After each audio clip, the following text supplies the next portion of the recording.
Patuloy na nadaragdagan ang bilang ng mga reklamong isasampa ng DILG sa Ombudsman kaugnay ng umano'y korupsyon sa loob ng Bureau of Fire Protection.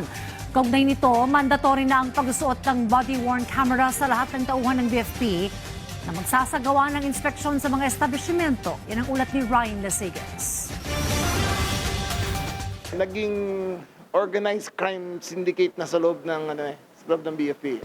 Nadagdagan pa ang bilang ng sasampahan ng reklamo ng Department of the Interior and Local Government o DILG sa Ombudsman dahil sa korupsyon sa loob ng Bureau of Fire Protection o BFP. Ayon kay DILG Secretary John Vic Remulla, aabot sa 40 opisyal at mga tauhan kabilang ang ilang retirado ang iimbestigahan ng DILG. Resulta daw ito ng halos 20 taon na korupsyon sa loob ng BFP. Dahil dito, mandatory na ang pagsusuot ng body-worn camera sa lahat ng mga tauhan ng BFP na magsasagawa ng inspection sa mga establishmento. Layo nitong maiwasan na ang mga napapaulat na pang-aabuso at pangingikilumano ng ilang BFP personnel tuwing nag-iinspeksyon para sa fire safety permit. Ayon kay DILG Secretary John Vic Remulla, naging kalakaran na raw kasi ang pagtupad sa kondisyong ibinibigay ng ilang tauhan ng BFP para lang mapagkalooban ng permit at kaukulang mga dokumento ang isang gusali o negosyo. Kasi dati hold up nila yan eh.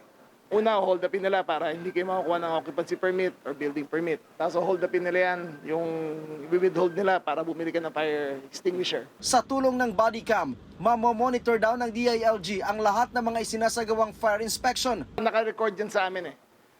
Kung may complaint, tapos nakapatay pala, may complaint talaga sila. Maaari rin nilang tumanggi ang mga establishmento na papasukin ang mag-inspeksyon na BFP personnel kung wala itong bitbit na mga kamera para kunan ang pangyayari. Nakita niyo yung mga building sa labas dyan? Lahat yan nagko-complain. Yearly, lahat yan umaangal. Kaya kailangan gumawa talaga ng hakbang. Tumatanggap daw ng hindi bababa sa 15 bilyong pisong kickback ang ilang opisyal at tauhan ng ahensya mula sa mga binibiling fire truck. Bukod dito, ay pinagbabantaan din naman ng BFP na hindi bibigyan ng permit ang mga negosyo kung hindi bibili ng mga mamahaling fire safety equipment sa mga suppliers na mismong kamag-anak ng BFP official. Hinimok naman ni Remulla ang publiko na agad isumbong sa DILG ang makikitang anomalya sa mga tauhan ng BFP. Ryan Lisigas para sa Pambansang TV sa Bagong Pilipinas.